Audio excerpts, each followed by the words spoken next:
Hello everyone.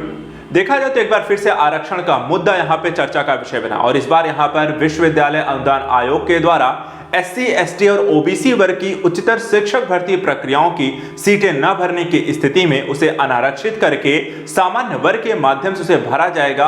इस तरह की जो नई गाइडलाइंस आए जिसके कारण ये चर्चा का विषय बना है।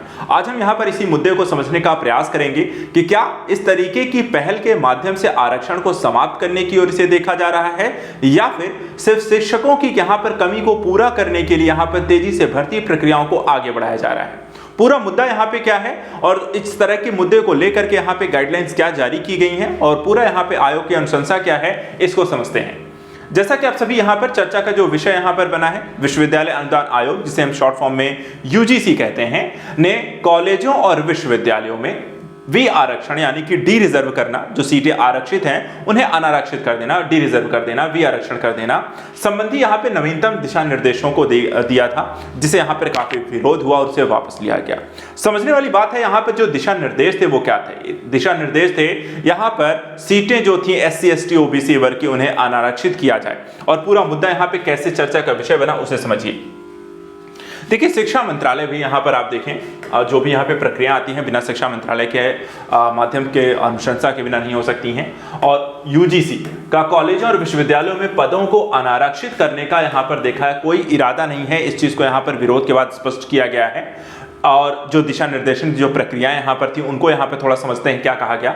यूजीसी ने 2006 के दिशा निर्देशों को प्रतिस्थापित करने उच्च शिक्षा संस्थानों में आरक्षण के प्रभावी कार्यान्वयन के लिए 4 सदस्यीय एक विशेषज्ञ समिति का यहाँ पर गठन किया था। इन 4 सदस्यों में doctor HS. Rana, professor DK. Verma, doctor OP. Shukla और डॉक्टर जी.एस. चौहान थे।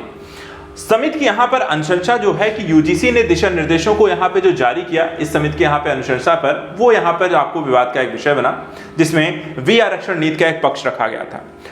कहा क्या गया था आयोग के द्वारा वो समझिएगा। आयोग ने कहा कि देखिए, इन समूहों के पदों को भरने के लिए पर्याप्त यहां पर उम्मीदवार न होने की स्थिति में जो भी यहां पर शिक्षण भर्तियां जो है रिक्त रह जाती हैं उन्हें हम यहां पे अनारक्षित घोषित करें और अनारक्षित घोषित करने के बाद उसे यहां पर भरा जाएगा।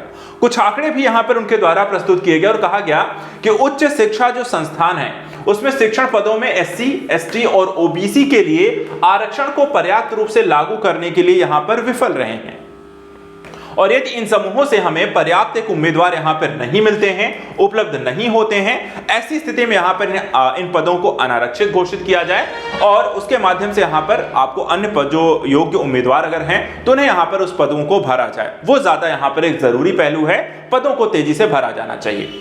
वर्तमान में अगर हम देखें जो स्थिति है क्या बताती है कि आरक्षित पदों के लगभग 42% से अधिक यहां पर पद जो हैं वो अभी भी रिक्त हैं और ऐसी स्थिति में यहां पर सही समय पे यहां पे शिक्षक उपलब्ध ना होने के कारण काफी सारी समस्याएं होती हैं और यही कहीं ना कहीं विवाद का यहां पर विषय बना, जिसका काफी बड़े स्तर पर विरोध किया गया। विरोध के कारणों को यहां पे समझते हैं। देखिए, यूजीसी जो है यहां पे कहता है कि इन समूहों की स्थिति जो है पहले से अगर हम देखें अल्प है।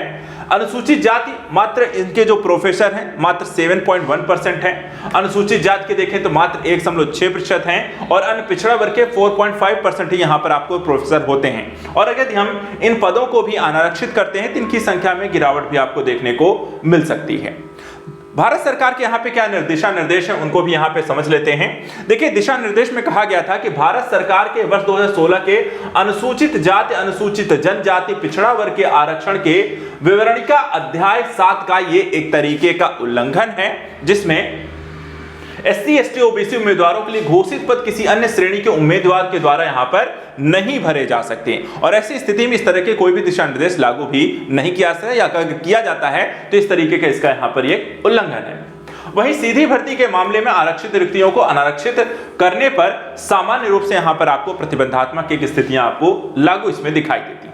देखिए, इसमें क्या कहती है यूजीसी एससी, एसटी, ओबीसी के लिए गठित राष्ट्रीय आयोग से यहाँ पे परामर्श इसमें नहीं किया गया था, जो कि मूल मुद्दा है और विशेष परिस्थितियों के इसमें ना तो किसी मंत्रालय विभाग से संबंधित आयोग की टिप्पणियां इसमें शामिल की गई, ना ही कार्मिक विभाग, प्रशिक्षण विभाग, सामाजिक न्याय विभाग, संबंधित विभाग या प्रतिनिधि मंत्रालयों के वाली सचिवों के समिति के द्वारा आरक्षण मुक्त प्रस्ताव करने का प्रस्ताव प्रस्तुत करना होता है और उसके बाद ही यहाँ पर इस तरह की प्रक्रियाएं लागू की जा सकती थी, जो कि दिशा निर्देशों में नहीं देखा गया था। और फाइनली यहाँ पर विरोध के पश्चात यूजीसी ने इसे यहाँ पर वापस ले लिया है और मुद्दा लेकिन यहाँ पे जो चर्चा का विषय था उसे यहाँ पे समझना जरूरी है कि क्या यहाँ पर आरक्षण को समाप्त किया जा सकता है या फिर यहाँ पर इसे ज्यादा बेहतर तरीके से लागू किया जा सकता है।